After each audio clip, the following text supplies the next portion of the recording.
You're listening to the Options Insider Radio Network, the home of the Options Podcast. For more quality options programs, visit theoptionsinsider.com or search for Options Insider Radio Network in your podcast provider of choice. Listeners can also access all of our programming through our mobile app available in the iTunes and Google Play stores. Select programs are also available via live stream at mixlr.com/options-insider. That's mixlr.com/options-insider. Don't forget to follow along with your favorite programs and submit your own questions for the hosts at twitter.com/options, stocktwits.com/options, facebook.com/theoptionsinsider, or via questions at theoptionsinsider.com.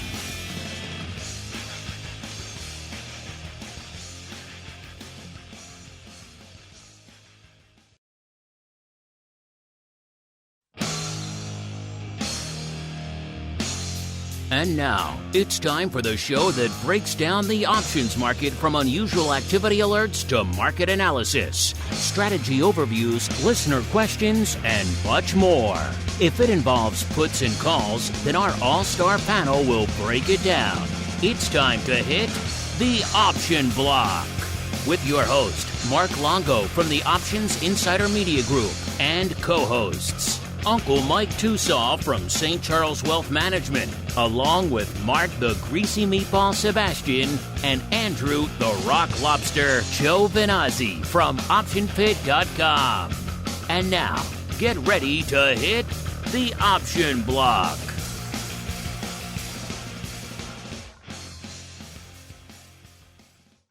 All right, everybody. That music means we're back. It is noon Central. It is 1 p.m. Eastern. Time for episode 2 of your bi-weekly options extravaganza known as the Option Block, what the cool kids call the old OB. My name is Mark Longo from the OptionsInsider.com, as well as, of course, from the ever-exciting Options Insider Radio Network. A lot of fun stuff out there. You guys, it's so fun to see just how many platforms carry our stuff. So wherever you're getting it, could be the major platforms, your iTunes, your Google Plays, or whatever the hell they call it now, you know, or your Spotifys, or it could be your Podbeans, or it could be your secondary platforms like your Pocket Cast if you pull it in through there. Wherever you get our stuff, make sure you keep rating and reviewing. Really does help the new folks out there discover the content these days. And they are legion, the new folks out there. And they're looking around like, where do I turn in this crazy world of options? So it's up to you folks, the regular listeners, to guide them this way and help them improve their trading. And, you know, maybe even improve their lives, dare I say it. Maybe. We'll see. I can't speak for what the Rock Lobster will say. That may drag them back down, but we try to elevate people here. Of course, keep those questions and comments coming too, because that's how you guys elevate this network. We love to hear from all of you guys and gals out there. Let's see who we're hearing from on the old show today. First, let's go out. You know, it's not a bad day here in Chicago. It's pretty decent, pretty sunny. You go out to the shores of Maine, and you know, it's always dark. It's always stormy. It's lightning crashing down, waves crashing against the shore. It's a horrifying place to live. Who would live in such a place? There's only one person. He is the Rock Lobster, Mr. Andrew GIOVINAZZI from OptionPit.com, by way of a whole bunch of other stuff, Vol newsletter and Gamma Radar, whatever the heck they're calling it over there these days. Mr. Rock Lobster, welcome back to the program, sir. It is, well, I know it wrecks your whole MO, but it is not as stormy and dark today as it is in other days. It is quite sunny and fresh today, I want to let you know. I don't think that's as possible. Spring is sprunging. I don't think that's possible on the shores of Maine. Dark and stormy. That's how it goes, right? Dark, I know. Well, there is a little hint of wind, so there you go. You're close to your dark and stormy. People don't know, but that it was a dark and stormy night was first coined by a writer living on the shores of Maine, because it was. And so there you go. That's where that cliche has come from, down through the annals of literature. Now let's go out to a place where it's never dark and stormy, because they have that great weather shield enacted. It is St. Charles, where we are joined once again by the uncleist of Mikes, Mr. Uncle Mike TOSAW from St. Charles Wealth Management. Uncle Mike, welcome back to the program. How goes that Shiba Inu coin, sir? The what? My fishing lures? That's what it sounds like. I don't know. My when I go to vacation in Pakistan, is that my fishing lures are called? I don't know. But no, beautiful day here on the shores of the Fox River. Sunny, around 80 degrees, and Might be doing a little bit of boat riding later today, so we're pretty excited. Uh-oh. Popping wheelies in the old boat as we head right on into the trading block. It's time to break down the latest topics, trades, and trends in the world of options. It's time for the trading block. You know, can it be a wheelie when it's a boat? There are no wheels, really. So I'm not sure what you call it when you pop the front end of a boat. But whatever that is called, that's what Uncle Mike will be doing later today to celebrate the return of the green as you break down what the heck is trading out there on today's screens. And what a topsy-turvy week it has been. You know, starting to sound like a broken record, listeners, but every week, on vol views, we always say the challenge is you got to balance the expected vol erosion, which with whatever shock to the system we're going to get this week.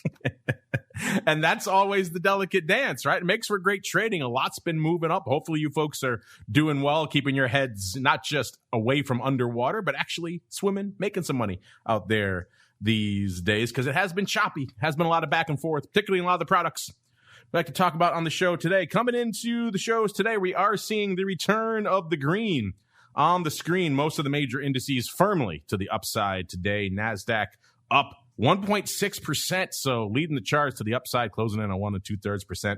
S&P up about exactly 1%, and the Dow up about 2/3%. Dow playing the laggard once again, as it is wont to do, but it's been just a lot of red intraday, including yesterday, an aggressive sell-off, listeners, that ended up getting not quite unched, but a lot of that sell-off getting mitigated towards the latter portion of the session. So we've seen a lot of topsy-turviness in the vol space as well. Coming into today's show, VIX cash was at about a 21 even. That puts it up only half a handle from our last show, but that kind of belies the extreme range we've seen just since our last show. We got as high as 25 and change, about 25.13 since our last show. So obviously we're up from our last show, but well south of those highs we saw not too long ago. A VVIX at about 127 3/4. That's up about 2.5 points. Back up to nearly 140 during the madness of earlier this week. About 138 was the high out there in VVIX. In VXX, that coming into today's show was about a 40.8 or so. So still north, back north again of the 40 handle, listeners. Up about 0.8 of a point. We're at about exactly a 40 on our show on Monday. Of course, that hit a high of nearly 45 this week as well, 44.65. So if you've missed the reset trade in the past and you wanted to get back in on it, you've had multiple chances. VXX has been nice to you. The problem is it only gets a little bit below 40 and then it resets back to the upside again. So you got to be a little bit aggressive on the trigger finger here, or maybe you got to have some fun action on both sides of the fence. Dare I say it? Perhaps a strangle, something along those lines, to play on both sides of this, because VXX is moving these days. What's it had, about an 8-point range over the course of the past week, if not more. So yeah, insanity. It's an active one out there these days. And Vol Q at about 22.5 on the show today. That's down about a point actually from last show, and hit a high of about 25.65. Of course, that isn't the only thing that was rocking and rolling this week. We saw a lot of tumult this week on Uncle Mike's favorite part of the market, crypto. I think ever since he started talking down crypto on this show, it's just been rough times out there for all of the major crypto assets out there. Bitcoin was trading 65,000. That's the high it hit right around mid-April. So that wasn't too long ago, listeners. We're talking about a month and change ago, not even. It hit 30,000 this week, listeners. It sold off to 30,000 before it rebounded. So you're talking cut more than in half. Of course, China whispering out there into the ethers, just kind of reiterating their stance. They don't really like crypto, and they never really have. That's not anything new, but I think that piling on to what Musk has been saying for a while now, I guess changing his tune about all the economic, or I should say really the environmental impacts of crypto, that 1-2 punch really seemed to send things into a tizzy. So Bitcoin getting cut in half. ETH, which had just pretty much doubled in the last couple of weeks before this, up to about 4,500, sold off to about 1,900. So that one got cut in half as well. Both of them had rebounded. Bitcoin hit about 40,000. ETH got up to looks like about 3,000 again. It looks like they're both trending back down in the other direction now. So they're starting to sell off again. So maybe that rebound was short-lived. But Uncle Mike, whatever the heck he has been whispering into the crypto ether, pun intended, has really been just setting things afire out there. So maybe let's start in Uncle Mike land. First off, Uncle Mike, do you feel bad having annihilated the crypto segment since you started talking about this? And what else is lighting up your tape, sir? Right. It's all my fault on crypto. I get it. No, in terms of crypto with Bitcoin for the long term, I don't like it. I emphasized it on my blog, my blog a couple of weeks ago, and I shared it on Twitter at Mike Tucson. So I emphasize why I don't like it for a long term investment. But short term, from a trading standpoint, I think it's probably something that would be a lot of fun. I would imagine if you're looking for something with a lot of movement on it. So. In the short term, I think that this really, I hate to say it, but I don't think it's that big of a deal, a 50% drawdown. Because if you have that much movement that quickly, drawdowns are only natural. And so I say this with stocks all the time, big rallies begot big pullbacks. And that's just a harsh fact of life when you're dealing with something that moves that much. So if let's say that I'm dead wrong about crypto and we're all slinging Bitcoins 10 years from now, well, if that's the case, and if this is the next big thing, then every big thing, a lot of stocks that started off, they were very volatile. I remember when Facebook first went public, it was kind of ugly when it first went public, but it's obviously a very strong stock. It's been a very strong stock to this day. And just a lot of stocks just move all over the place when they first start out. And if we are in the early stages of a Bitcoin revolution, which we're not, but if we were, then this type of movement is not something that I think is, if I were a long-term Bitcoin person, which I am not, then this type of movement would not really concern me that much, because we are in the fairly early stages of it. Yes, I know Bitcoin has been around, I think, 12, 13 years, something like that. But if we are in the early stages of something that's going to last for generations, then stuff like this, I think, is just kind of par for the course. Now, with real money, with things that actually make sense and have viability for the long term that are lighting up my tape, let's go with that right now. S&P 500. It's something to where it feels like it is a positive week because of the movement we had yesterday. We had a lot of selling pressure, and then the market kind of saved itself to where I think the S&P was down like 60 points and it ended up down only 10. And then today, of course, it's up close to, I think, 44 I'm showing on my screen right now. And so now it feels like, oh, we should be doing really well. But in reality, we're still down on the week if you base it on last Friday's close. So not by much, but we are down a little bit. So I think that's something with which to be concerned with. And what I'm looking at right now with the S&P is that we are still knocking on the door of all-time highs again. We have to get much closer, of course, in terms of where we would be with that. I know with SPY, for example, all-time high was set, excuse me, on May 7th, just looking at my chart right now, at 422, and SPY is trading at 415 right now. So we're less than 2% away from the all-time highs. So we're by no means in a bad market by any means, but what I'm looking at right now is kind of a point of resistance would be probably the 4,200 level with the SPX, or somewhere around the 420 level with SPY. Those are key numbers. We held 4,000. What I was looking at, and I tweeted about this a little bit yesterday, I was looking at 4,000 on as kind of like a second level of resistance, and I was looking at not yesterday's, but last Wednesday's low of, I believe it was 404 on SPY as kind of a point of support. And we never tested it. So we never really got to those levels. We came close, but we never tested them. So we never did have a bounce to give us a double bottom from the lows of 8 days ago. But we did come back from it, and I was able to close out some short put spreads that I was sweating out a little bit earlier today. So I'll never complain about that. So I think that with where we are, we've had a lot of movement, but we've been at these levels for around a month right now. And we're kind of at a crapper get off the pot moment for this market right now. I want it to do something at this stage. So we have that. Other things that are lighting up my tape right now would be bonds. They actually had a sell-off yesterday in the 10-year note. They came back today. So with IEF, what I track a lot. We're back around the 114 level. So we'll see where that goes. But for the most part, I think I said a couple months ago, I think we're at pretty fair levels right now with bond yields, and we've been staying there. And I don't know what the term is. I'm not bullish. I'm not bearish. I'm neutral-ish or something like that, meaning I think we're going to be pretty range-bound in the bond world for a while. And the reason I say that is because I think we're at fair levels. I think that the yields were a little bit too low because we had a lot of panic buying, flight to quality, if you will, because of the COVID pandemic. And I think now that people have been selling their bonds, realizing, hey, what do I need to be in this for? I'm getting like 0.001% in this fixed income thing. Well, of course, everyone's buying Bitcoin, so let's just buy some Bitcoin. What the heck? So we have that. So I think with where we are right now, we're at a pretty key point in this marketplace. It's going to go one way or another. I know that with the indicators that Sebastian was talking about earlier in the week, he was kind of concerned for this week, and rightfully so, and he was obviously right.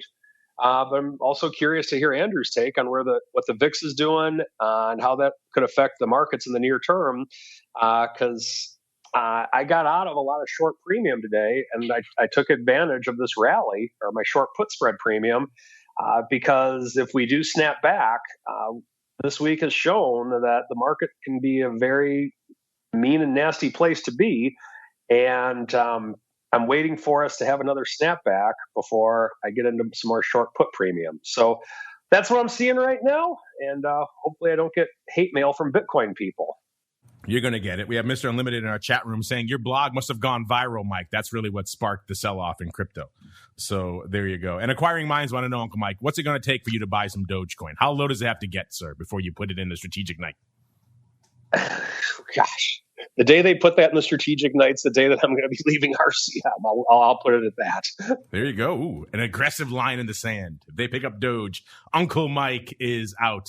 Let's now turn our attention back to those dark and storm-ripped lands of the shores of Maine. Mr. Rock Lobster, probably a pretty active week for you and for your alter ego there, Volmans. Good thing there's no one else around there on the shores of Maine to distract you from your trading. You can stay glued to the screen because we had quite a range in many of the products you love to watch, your beloved VIXs and your VXX and all and sundry in the Vol space, sir. So what was lighting up your tape, and what was Volman clicking on this week?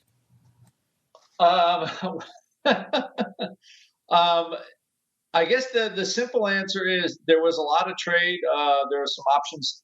I got rid of some legacy VXX upside yesterday. I actually put on another strangle, which is kind of sort of dying right now. There was a little bit of a vol head fake for a while, but it looks like we could see maybe closing at the low of the day for VIX. So really, odd. I think there's just a lot of cross currents going on. A lot of trading is kind of the short-term stuff is run by algos, it feels like. So, Israel war bad, inflation bad, people not looking for jobs bad. And then you get, okay, Ford's going to launch they're going to sell a bunch of EV trucks. All again, cross currents of stuff. But the reality is the biggest thing that hit last week, I believe, is that they're going to start slowing down a lot of the mask mandate. A lot of states have already basically just kicked everything off, but there was a little bit more of a nod from the CDC or that let's turn off those mask mandates and blah, blah, blah. I thought that was pretty bullish. Getting out of the COVID, I think, was pretty good. Europe might start flying people in again with, a vaccine whatever they are. But I thought overall those were more positive than not in general. So I saw that as what I would call a long-term lower vol trend inside a lot of choppiness. And I think that's what Mike was commenting on. Like, okay, we had a quick rally. I'm gonna close some short put spreads. And yeah, I thought that 4,000 level was pretty interesting, but we never really kind of sniffed it. And that was part of the oddness of the sell-off was the volatility was going up very fast because the liquidity providers jack and vol up as fast as they could when they think things are ugly or they got some surprises. And I think that's kind of the residue of the whole Reddit Momo, like people coming in buying endless calls, literally endless calls when it happens. So I think what you're going to see is the liquidity providers, they're going to move pretty fast, right? Their systems are very fast. And if they need to get vol up there, they're going to get up there pretty darn quick. It's a lot easier to take it down than it is to take it up once you've sold a bunch of it. So I would just say for a lot of viewers, look for that kind of move. So I think VIX definitely was outpacing the underlying move close to close, for sure close to close. And even intraday, I mean, we're having some movement, but barely, it wasn't, I didn't feel like it was a 25 or 26 or whatever level we got to was like barely there. So you're not seeing the market move near as much as VIX was going up. And I have to say that's sort of it's normally you see like, okay, vol's going up and the market's going down, but the market wasn't really confirming how fast the vol was going up. So in that case, volatility is getting ahead of itself, which is an opportunity. I picked up a couple extra vol puts yesterday in VIX. And then right now it looks like we're starting to trade at the lows of the day for the June, not lows of the cycle, but we're getting closer to some lower numbers that we were at last week for the June contract in VIX. So, you look at all this and you go, so again, I think it's choppy. It's kind of if you want to trade, it's a trading market. And it wouldn't surprise me if VXX got back to like 38 even this week. It could happen tomorrow pretty easily. Like, remember, percentage moves doesn't take a lot. You don't need a 5% move. It's just a point and a half in the VXX futures right now. So it doesn't take much to get VXX down to $38. It could happen. It could happen by the end of today at this rate. I was going to say it could happen by the end of the show the way it moves these days because it's dropping. So we did test, like it did break 40 or got close to breaking 40, and then kind of popped up on a little head fake. But now it looks like it's kind of melting again. So I think it's still trading. I think the overarching thing, this inflation thing, is as real as everybody wants to make it until the government stops spending money, basically. And the second part is the fact that we're going more back to normal, at least in the United States. I think some of the other countries are trying to catch up with that. That's another. I don't know if it's a symptom or what, but I think those vaccines are going to go around. I think that's big for all the vaccine makers like Pfizer, and I think there's a lot of positive things that will eventually come out of it. Although it was kind of rough for a year. But anyway, I think that the overarching trend is still a little bit lower for vol. However, where can't we get past, right? That's kind of 16 VIX is the new sticky level on the downside. And for Mike to start saying, never has there been a better time to sell SPX. I think we're going to need to see some lower vol and people getting used to things coming down somewhat. So anyway, that's kind of the long. So yes, there was a lot of action in VXX. I got to sell some pretty decent upside this week. I got out almost everything really, and now I'm looking for actually the leg down. So that's what we got. That is what we got. A couple interesting things about what you said. First off, it's funny, I was looking at VXX Strangles this morning too, and it was going away so quickly I couldn't really pull the trigger on any of that. But you're right. It is fascinating to think about the environment we're in now with the liquidity providers, because not that long ago, what was the biggest fear of a lot of these liquidity providers? They jack up the vol too much, right? And then they're sitting on a ton of it, because what's the market going to do? They're going to ram it down their throats because everyone's a premium seller, right? Now, fast forward to post GameStop. And all of a sudden, oh my God, things are happening. Jack the vol up to 1 million. It's just like, it's such a weird, different environment we're in right now. You're right. They are no longer reticent at all to jack this vol up. Clearly, the fear is more about them coming and gobbling it up than it is choking on a ton of it. So they'll take it, all the premium, and mark it back down. So you're right. That is a fascinating thing and a bit of a activity shift from the way things used to be not too long ago out there in the world of all things market makers. Let's go on out now to see what is lighting it up out here from an overall markets perspective. A decent paper on the tape today. Let's start in VIX land. VIX at 274,000 contracts right now.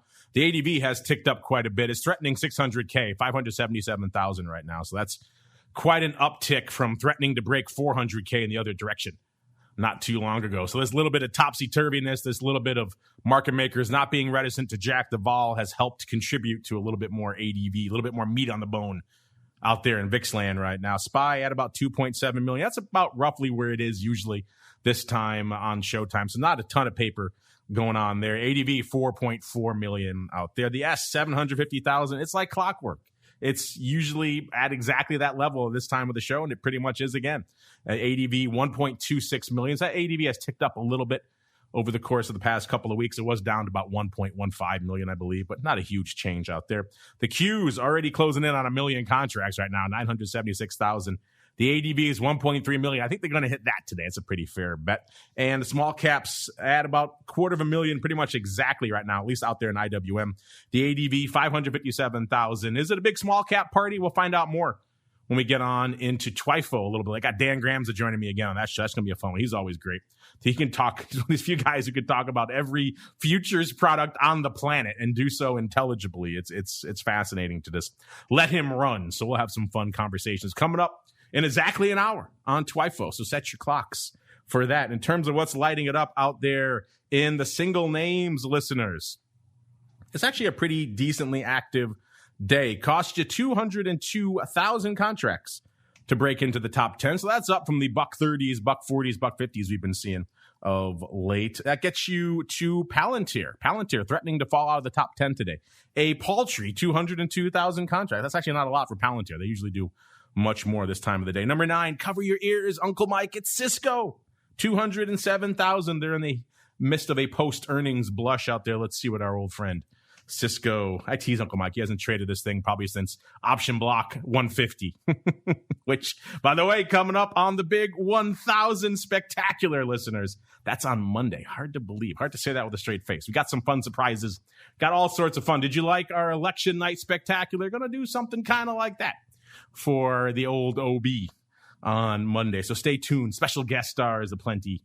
Going to be live for not just an hour, multiple hours on Monday. So set your clocks if you haven't already. It kicks off noon Central on Monday. We'll put it out on the social media. We'll put it out on the emails and everything else. So you folks can follow along live. Yeah, Cisco right now up about a whopping 22 cents or not even 0.5%, trading about 52 2/3 out there. So not a huge underlying day for Cisco. Number 8, we got Virgin Galactic, aka Space. That's got 236,000 contracts on the tape. Number 7, good old Telephone, aka AT&T.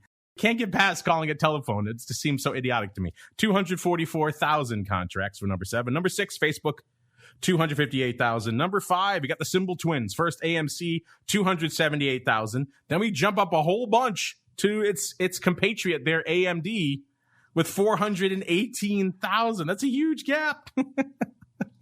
140,000 contract difference between the Symbol Twins out here. And usually you think it'd be the AMC leading the dance, but no, it's AMD saying, get out of here, meme kid. I'm going to show you how it's done. Number 3, it's Ford. The Lightning, the F-150 Lightning, lighting up the tape to the tune of 437,000. Even though Ford isn't having the biggest day out there, it's up about 30 cents right now, about a little over about 2.33%, trading right around 12.40 or so. So it's higher than it has been. Remember, it was threatening. It was below 11.5 not too long ago. So it has rallied a bit, but still not a huge day given what the news has been out there. Number 2, yes, I said number 2, it's Apple. 722,000 contracts. That means number 1 is the big dog, Tesla, a.k.a. everyone's favorite / least favorite Bitcoin proxy. They bought a ton of it. Musk says he loves it. He's going to take it for cars. Like 2 weeks later, completely changes his tune, says this thing's awful for the environment. You think he would have maybe known that before he bought a ton of it? But c'est la vie. Now the future of his stock is linked to this massive holding in Bitcoin, which he hasn't sold, I don't think. So, yeah, weird stuff afoot. As if Tesla or Bitcoin needed an excuse to be more volatile. The two of them together now. Joined at the hip, good for 805,000 contracts out there. So the one of the few things that Tesla is making money on is back making money again right now. Bitcoin, even though I don't think they're above where I think he bought it around the 45,000 range. I may have to check on that to see. So I do think they are still underwater on that position as of right now. Let's see what's going on from an earnings vol perspective. We got hot off the presses, listeners. Get them in your hot little hands right now here. We got these new earnings move results and earnings season reports from our friends over there in the land of Orats. Big names on the retail front this week. Walmart, Home Depot, and Macy's Tuesday. Target, Lowe's, Cisco's, and TJX on Wednesday. Thursday, Kohl's, BJ's Wholesale, And then Friday, John Deere and Foot Locker. We got reports here let's go to Kohl's first. They were popping off today before the bell. They were at 60 and a quarter going into this report. They were pricing in 8.1%. They're delivering, outperforming to the downside, off 11.5%. A little bit of extra juice in the retail segment. Let's see if we can keep this going. The BJ's is before the bell as well. They were at about 48.5 when they went into their announcement. They were pricing in 6.9%. They delivered 6.3%, but pretty close. That's not bad compared to the 0.1% we've seen in some of these names over the past year. Cover your ears again, Uncle Mike. Cisco, 52 and about a half going into their announcement. They were pricing in 4.4%. They delivered 0.7%. So this is where these vol underperformances are coming pretty aggressively, listeners. Let's look at the season. The season still isn't as terrible as others have been. We're at about 81% right now. So if you bought $1 worth of a basket of earnings vol, you got back 81 cents on your dollar. That's a heck of a lot better than the 55 cents you were getting in some of these really crazy seasons during the height of the pandemic, but still not exactly making money. Let's see, averaging now, looks like about 81 cents. The worst week so far has been week 2 of the season with 54%. So that one was pretty blood red. You pretty much got 50 cents back on your dollar out there. It looks like we had 1 week outperform. That was week 5 here, according to this analysis, 109%. So that is one of the few weeks where buying vol actually outperformed. I know they keep analyzing and adjusting these numbers throughout the season, so we may see that number change. But right now, it's at 109%. We do have some names popping off tomorrow as well. Let's go to John Deere. They're before the bell. They're pretty beefy, 358.5. That's what they were as this report. They were pricing in 14 and a quarter. In the past, they moved 15.86. So someone got the memo out in Deere. Less vol is more these days. We've also got, everyone's favorite, Foot Locker, 61.67. They were pricing in 4.33. In the past, they moved 5.67. So clearly got the memo out there as well. Let's jump ahead to next week as well. We got some reports coming up next week. Let's go to Intuit, 421.20. They're pricing in 16.36. In the past, they've moved $12.50. So a lot of extra juice on Intuit. Maybe some of that chip shortage and related issues out there, maybe that's playing into that vol and Intuit. Whatever it is, it's a pretty hefty amount of vol they're pricing in. Let's see. There's more names. You can check them out for yourselves. You got NVIDIA, Dick's Sporting Goods, Best Buy, Dollar General, Uncle Mike's other favorite. A lot of big names popping off this week. You can find those reports for yourselves completely free of charge at theoptionsinsider.com. Click on the Options News and Articles tab, and you're off to the races. Meanwhile, it's time for us to head off to the races into the Odd Block.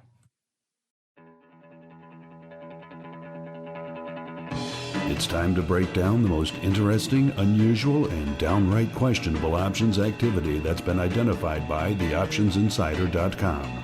It's time for the Odd Block.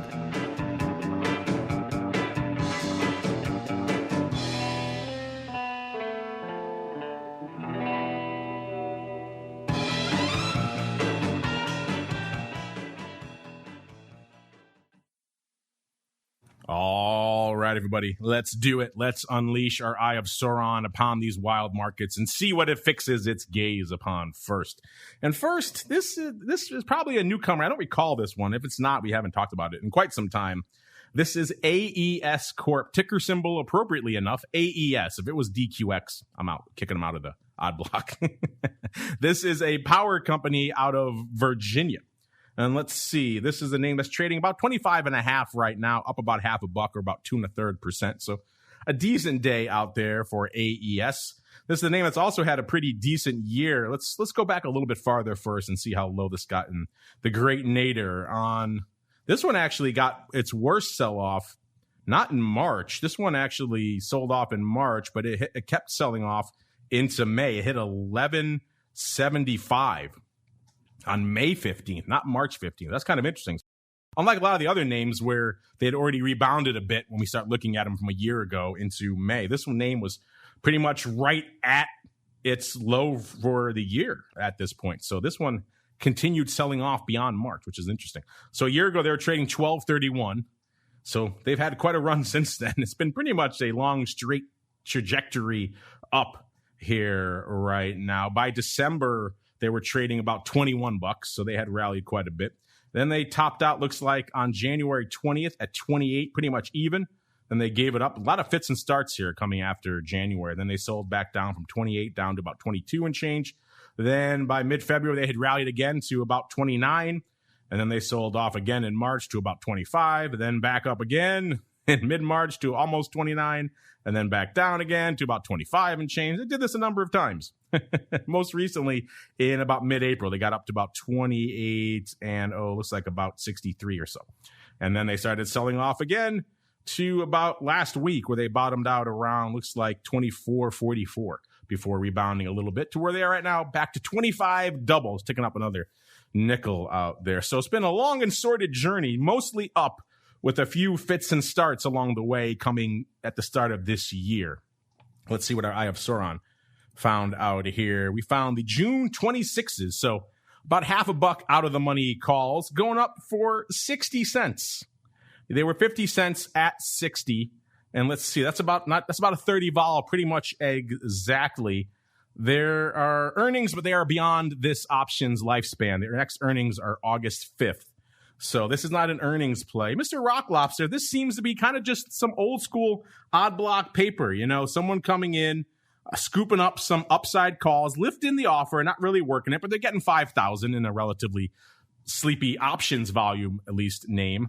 And then looking for this thing to pop a bit back up to this 26 strike by June expiration, paying a decent, but not an obscene vol. It's not a 90 vol. It's a 29.9 vol to be precise. What are your thoughts on these kind of old school upside calls in a deceptively active and volatile power company, sir? Yeah. Well, you look at it and you go, we got some vol, like a little bit of it does move around a little bit.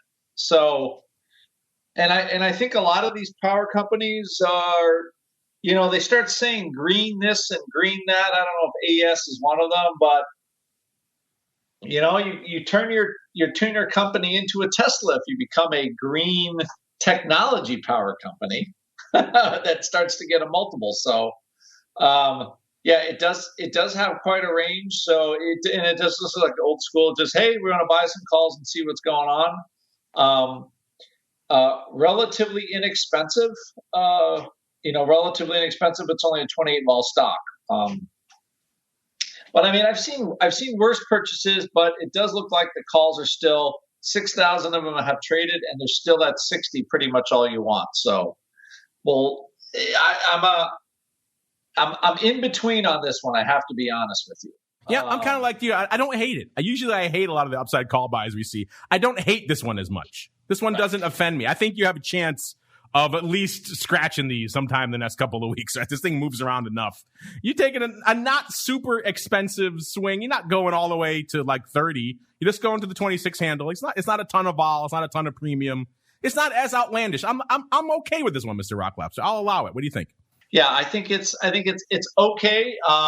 Normally you don't buy calls in power companies, but you have them start throwing a couple windmills up, and everybody gets all hunky and freaked out about it. Yeah, this chart does not look like any power company I've seen for a while. So yeah, these power companies are starting to perform like other indices, or other products like biotech. So this, in a normal power company, you're right. Buying out of the money call, I say you're an idiot. This one, you might have a chance. So we're going to come back to this one and see how it performs. What do you think, listeners? Do you hate it? Do you like it? You want to sell it? You want to do verticals out there? What are your thoughts? Hit us up as we go back. Speaking of going back and looking at stuff, let's go back and look now at some of the hot names we profiled very recently here on the show and see how they're performing. Some of these haven't even expired yet. I actually think both of these are, one of them has. No, actually both of these have not expired. They're both May. So let's dive in and see how they're looking, listeners. First, let's go back to our old friend, been lighting up our show of late, Bill.com Holdings. Ticker symbol Bill. Remember a few months back, we profiled someone drawing an aggressive line in the sand on the April 115 put, selling those for 65 cents, about 11,000 times. Those worked out pretty well. The stock rally, this guy made almost $750,000. So it looked like this guy was on the right track. So when someone came in with a similar strike, similar size, it seemed like this might be the same guy. You might want to pay attention to this one. He was a little bit closer to the fire this time. Remember, on the May 10th show, so just a week and change ago, listeners, he came in and sold the May 120 puts for $1 and pretty much some splits, but pretty much $1. He did him when the stock was lower, 140.32. So he sold the 115 puts when the stock was 153. So he was a little bit closer to the fire this time, but not much. He still got $1 for these. He still got nearly a 78, 79 vol for these. So he was able to harvest some decent premium. And he did it for a little bit more size this time. He did it for 11,500 of these bad boys. There are no earnings in this cycle. The next earnings for Bill.com are in late August, so they got a while to go till their next announcement. The stock was about 140 when he put these on. And fast forward to today, listeners, and the stock right now is 146 and change, so north of the 120 strike. And surprise, surprise, these puts are still open. And they're now pretty much worthless. Of course, if you wanted to buy him back right now, they're still going to squeeze him. They know he's out there. So the market on these is no bid at 30 cents. So they're going to try to make him pay 30 cents to buy these bad boys back. Market makers aren't idiots. So they're technically worthless. I'd be amazed if he comes back and buys them. I hope he doesn't pay 30 cents. But we're going to assume that they're going to go out worthless for this bad boy. So he made a little over $1 million, about $1.1 million. Not bad, Mr. Rock Lobster. But you like that market? No bid at 30. They're like, hey, come back and get these. We dare you. They'll say, we'll be happy to give you some for 30 cents. I think that's they might do it a little cheaper. Who knows? But this thing has had a little bit of a range, right? I mean, a little bit of a trading range. It maybe gave him a little scare. It was down to 127. Early February was below 100. So this is another one of those. I don't quite know. Again, it's a high multiple stock. It supposedly has a lot of cash. It's a weird story. I'm not quite sure what it is because I'm not familiar with it. But either way, it's yet another line in the sand put, closed successfully, or it looks like it's going to close successfully. Yeah, I think the market makers, I think they'll let him buy him back for 20 cents. They'll be nice, right? Why not? They'll still sell him all he wants for 20 cents. But it is funny. Market makers, they're not fools. They remember. Hey, there's one strike with a bunch of these open. Let's see if this guy wants to come back for these bad boys. But yeah, if you're paying attention, if you're playing the home game, listeners, if this is the same person, then it looks like they're close to $2 million to the good now, about $1.8 million, just right in these out of the money puts here in Bill.com. So given his track record, I would not be surprised to see him come back a third time. So we'll keep an eye on Bill. But so far, about $2 million to the good here for our friend, the put seller in Bill. Let's go on out now to everyone's favorite Koopa Troopa and see how this one performed. This goes back to our show on May 3rd. This is actually Koopa software, even though how much cooler would it be to be Koopa Troopa software, listeners? I think maybe Nintendo might have some issues with that. Ticker symbol COUP, C-O-U-P. I won't tell you where it's trading right now because that's a bit of a spoiler. Because on the show back on May 3rd, we profiled, looked like someone coming in once again, drawing ye old line in the sand, Mr. Rock Lobster, for the May 230 puts. This was back when the stock was about $2.64 and change. They sold those for $1.21, right a penny off the bid, and they did it for about a 48 vol. So it looks like harvesting a little bit of the old risk premium there, about 13%. out of the money when he put these up. There are no earnings in this cycle. The next earnings is in June. So these are just a straight up line in the sand on the 230 strike. Stock had to drop about $35 or close to it for these puts to come into consideration. He did a total of about 7,400. So he came back in for another about 2,400 or so later on in the day. And it looks like Mr. Rock Lobster, this one is very much in contention right now. So unlike our other line in the sands where they kind of just rode them and they sat back and collected their money, this guy's got to sweat it a bit. He's still sweating it right now. He's going to be the old school guy who's going to be there on expiration, short a ton of premium, popping the Tums in the pit. You can always pick them out. They were sweating profusely. They were kind of hiding in the corner, didn't want to move, just staring at the clock and staring at the ticker. And every tick and whenever they were short would cause physical pain in them. And that's going to be this guy coming up because right now, coming into the show, Koopa Troopa has been annihilated since this announcement, listeners. Obviously, they had a bad earnings announcement because they were trading, like I said, right around 264, almost 265 when he sold these puts. It's trading 233 coming into the show today. And right now, it looks like it's rallied a little bit, 234 3/4. So he could sleep a little bit easier. But the market, Mr. Rock Lobster, on these puts this morning, right before showtime, was $1 at $1.30. So he sold these for $1.21. So he is still very much in the mix, very much sweating it. He's got a day to go. What do you think, Mr. Rock Lobster? And it appears like they're going to make him sweat a little more because they're 75, 110. Yep. So they know he's out there. The market makers aren't fools, listeners. They know what he's doing. They know what he's coming back for. They're going to make him sweat all the way to the end. That is how it appears to me right now, I have to say. So we've been talking about these line in the sand puts like it's free money, Mr. Rock Lobster. But, you can get a Koopa Troopa that sells off 30-odd handles once you sell that put. This guy was lucky. If he had sold the 235s or 240s, he'd be wearing it right now. Instead, he could be wearing it, but he's sweating right now, listeners. So there you go, listeners. You're not the only one out there who sells some premium, and then it moves right to your strike, and you're sweating like crazy. Our friend in Koopa Troopa is as well. And speaking of you guys, listeners, let's see what you guys have on your brain. A little bit of the old mail block. It's time to take your seat on the All-Star panel as we read your emails, tweets, Facebook messages, website comments, and much more. It's time for the Mail Block. All right, man, we've been gassing on. It's already 12:50 here. We got to get rolling with your mail here. So much show today, listen. So much going on in the markets. Let's kick it off here. We have a fun poll. If you haven't played along, get on over to Add Options. Make your voice heard. You got about a day left before it goes away, the Dodo listeners. We asked you at the beginning of the week. We said there's a lot of red on the crypto screen. We said, thanks, Uncle Mike. Is this a momentary blip or a sign of things to come? Since we posted this, there's been a heck of a lot more red. So it's changed quite a bit. But we said if you could buy a 10% out of the money call expiring on December 31st on one crypto underlying right now, which one would it be? Gave you three choices: Bitcoin, ETH, Doge, and then the infamous other. I'll just break it down for you right now. So far, listeners, you can find it is pinned to our Twitter profile right now. ETH is running away with it, 51, almost 52%, followed by Bitcoin, 19.6%, and then a tie between Doge and other, both at 14.3%. In the other category, you guys have written in with the infamous Shiba Inu coin. A lot of love for XRP, even though that's getting beaten up pretty bad out there right now. Alita wants to know, does Bitcoin at 30,000 change Uncle Mike's mind about crypto?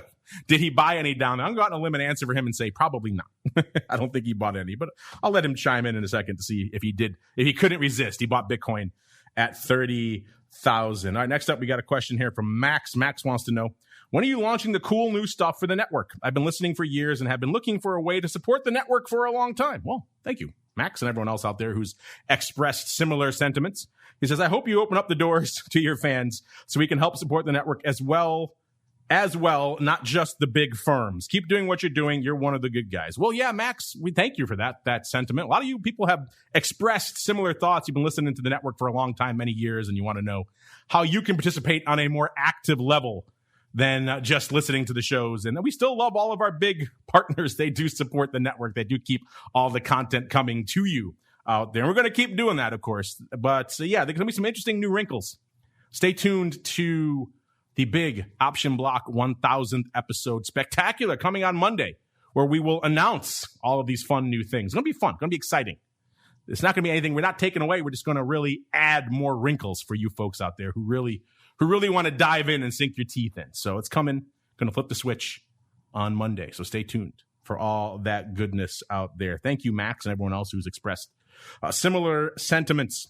All right, Trevor. Trevor wants to know, what do you think is the best first option trade for all the people getting into the market right now? I've gone out on a limb many times on Option Bootcamp saying I love the good covered call, especially for newcomers who are used to trading stock and they like to sell a call against it. That makes a lot of sense. It's an easy, intuitive leap for them to make. But let's go around the horn. Let's start with Uncle Mike because he has been invoked. Folks want to know if you bought any Bitcoin. Alita wants to know, Uncle Mike, if you bought any Bitcoin down at 30,000. And then B, what do you have to say for Trevor, who wants to know what you think is the best first option trade for people getting into the market right now? Oh, hold on a second, Mark. I got to go buy some more Bitcoin. No, just kidding. No, You're buying Shiba Inu coin. We all know. No, I mean, I'm experimenting with a straddle on a Bitcoin following stock with very minor amounts of money, but it's in the trading laboratory that I'm messing around with that. Which one? Tell us. Is it Mara? Is it the Grayscale Trust? Which one are you playing with? Can't disclose that. Compliance would kill me. But nonetheless, you're no fun. There's no compliance listening. It's just me and you talking. Oh, it's just us. Well, since it's just us, hey, wait a minute. No, but aside from that, I have no exposure to any crypto, either long or short. Maybe some of the stocks that we own have some exposure to it, I guess. I don't know. It's just such a fun thing these days. Everybody is doing it, but no direct exposure to it. But with that being said, in terms of what's the first option trade that you should do, I think that doing a double ratio naked straddle should be, no, just kidding. I agree. The covered call is the way to go. It's something that can help you kind of understand it. If you've traded a stock before, the risk is very similar. It's very minimal difference. In fact, I think it is less risk from the standpoint of a monetary risk when doing a covered call. So I think it gives you a good feel to see how the option works, how it moves. And I'm definitely a fan of doing a covered call first. And now in the exciting new world where we don't have commissions on stocks, from a commission standpoint, covered calls are the same as short puts. So I don't even have to get into the synthetics of it. Just sell a covered call. It does make a covered call a little bit more attractive. Obviously, one of the downsides was always the multiple legs and the commissions and hassle associated with it. You still have the hassle, quote unquote, but you don't have the commissions as much. So that's kind of nice. Mr. Rock Lobster, did you dip in and buy any Bitcoin at 30,000? And then B, what do you think is a good starter options trades for all the hordes of noobs pouring in these days? To Bitcoin or to, hordes of noobs to Bitcoin? The Bitcoin was just a joke. Did you buy any at 30,000? But more importantly, what's a good starter options trade? I didn't buy any at 30,000. I just watch it. It looks like it's kind of like a video game where it doesn't have I don't have any skin in the game, so I'm just kind of leaving it like that at this point. What is a good trade for noob to do? I think ones that work, but generally like buying a call spread costs less money. So buying a call spread, buying a put spread, probably the easiest thing to start with. Although the fact that you're making a spread might create a little mental problem because one part of the spread will be rising in value, one part of the spread will be losing in value, and then you'll wonder why the heck did you ever do that in the first place if the stock goes in your direction. Then, of course, if the stock doesn't go in your direction, you'll be happy that you have the spread on. So there is that. But I think probably just simple buying calls or call spreads or puts and put spreads is the easiest way to get going. Look at you going the long premium route here, mixing it up. That is certainly what a lot of legions are doing these days, hence the market makers not being reticent to jack up the vol whenever things start moving, because all you folks keep buying it from them. All right, let's finish up on this one. This is a fun comment. This surprised me recently, too. People have been talking about our app, and I was checking it out and seeing what's new in there, and I realized they had added an alarm function, which is really cool. So now all of you out there who use our app, listeners, you can wake up to your favorite, Options Insider Radio Network show. Maybe you want to hear the Rock Lops and Uncle Mike in the morning. Maybe you want to hear Boot Camp. Maybe you want to hear, any Twifo, whatever show. Pick your poison, ball views, crypto, any of the fun shows we do on the network. You can choose them. You can set it up. You can set an alarm. And next thing you know, the melodic tones of the Rock Lobster could be waking you up in the morning. So that cracked me up. We were tweeting it out there, putting it out there. Thought that was a pretty cool new addition to our app. And we had J4340. He saw that. He chimed in. He says, I love this. Yes, I'm with you. I think that's really cool as well. So if you always wanted to wake up to the dulcet tones of Uncle Mike in the morning, you can do it now via our app. Check it out. As we keep on rolling into our final segment, it is time to go around the block.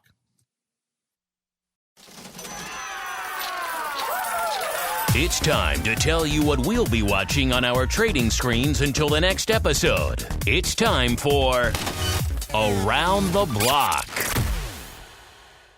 All right, everybody, let's do it. Let's go around the block. Let's start with the uncleist of Mike's, who's being a little cagey about his Bitcoin strat. I'll see if I can pry it out of him after the show, Mr. listeners out there. But let's start there. Mr. Uncle Mike, sir, what are you watching for the rest of this week until we gather here together for the big, dare I say it, Titanic Option Block 1000 Spectacular, sir? I don't know if I like that term Titanic. That one didn't end too well. That is true. We will stay clear of the icebergs and any weird girls who won't let us share the thing with them as the boat's going down because they're not nice. Absolutely. What I'm watching, I want to see if we can make. We're right in the middle right now. We're at the 4150 level SPX, the 415 level SPY. I want to see if we're going to make a run at 42 or 41. Watching that. Also watching the treasury yields, watching both of those things really not move a lot, quite honestly. Watching those and watching to see if silver can come in as like a thief in the night, because they've been a little bit sneaky on how they've been coming up lately. So keeping an eye on that. And why not? I'll keep watching Bitcoin too. It's fun. Uncle Mike slinging them Bitcoin straddles. Let's go out to the Rock Lops. I'm not sure if he's slinging any Bitcoin straddles, but so what are you up to? What are you watching at least until Bob views tomorrow, sir? Well. I'm looking at these QQQs. I'm looking at a bounce back in the ARK funds. That's another thing that I thought has been had some volatility lately, adding to the market. Also, if there's any horror stories out of Bitcoin because it dropped 50%, if there's any forced liquidation, I thought some leverage in those things might have been causing problems. But, as far as I can tell, like the biggest problem in the market lately is that at least the last couple of days, just Bitcoin going south relative to like I said, that positive headwinds with, less restrictions on COVID and all that stuff. Which drove VIX down to the 16 handle, I believe, last week, the high 16. So that's it. I mean, not much on the earnings front right now, although you did mention some names, but just seeing how, let's see how, if everybody can kind of blow off this inflation news. So I guess watching like bond yields with Mike as well. Yeah, so much going on. We didn't even talk about the Fed saying, yeah, we're done with all this easy money out here. But unfortunately, that music means we're done, at least for this show, listeners. But we're not done for today, not by a long shot. Be back in exactly half an hour to talk all things futures options on the 12. Remember we talked about Uncle Mike's beloved silver, and who knows? I got a feeling crypto may sneak on there given just the size of the move that's been going on. That's definitely a mover and shaker over the course of the past week. What else has been lighting it up? Let's find out together in Twifo in about a half an hour. But before we go, of course, let's go back around the horn. Let's start with the uncleist of Mike's when he's not out there in his sneaky little trading lab. Mr. Uncle Mike, sir, if folks want to hit you up, talk to you about Bitcoin straddles or buying Shiba Inu coin or anything else you're up to, where should they go? What should they do? Well, you can follow me on Twitter at Mike TOSAW or visit my website, stcharleswealth.com. I'm a financial advisor who understands the traditional realms of being a financial advisor. I like to put options into it if it's appropriate, and that's what I do. Hit him up on Twitter at Mike TOSAW. Send him your love for Demolition as the superior tag team to whoever that other one he was talking about. He really appreciates that. So send him that at Mike TOSAW. Just send him a hashtag Demolition. He will have a smile on his face for the rest of the day. And Mr. Rocklops, I won't tell you to do that because you have no idea who I'm talking about. Instead, if folks want to check out what you're up to over there in the land of the pit, where should they go? What should they do? Come on over to optionpit.com, go to our memberships area, and check out all our goodies. So optionpit.com, get your learning on.